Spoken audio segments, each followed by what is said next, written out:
Nationalians. I am Geraldine May Mexico, and I am here today to ask our fellow Nationalians one important question. Why NU? Hi Ate, what's your name and course?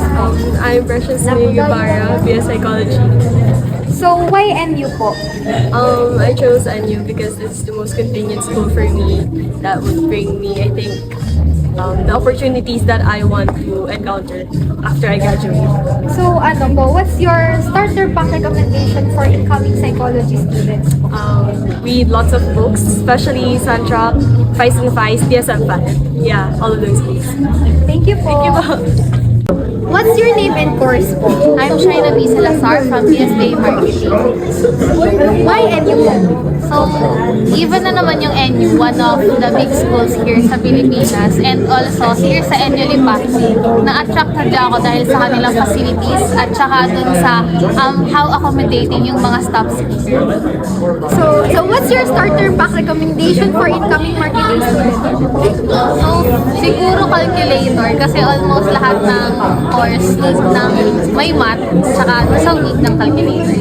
Thank you po. At ano po pangalan and course niyo po? I'm Michael Empolon from BS Medical Technology.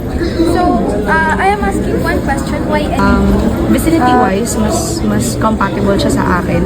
Kasi, although malayo ako, mas kaya ko siyang biyahin. And then, nag-offer siya ng medical technology, which is mas reasonable yung price, unlike other universities na So, what is your recommendation naman po? Starter pack recommendation for incoming medtech students po?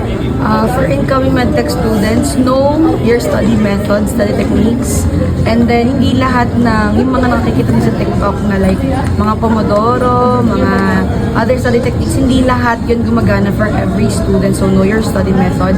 At saka prioritize sleep. Kahit na maraming gusto kayo kay Kate Chung, yung all-nighters.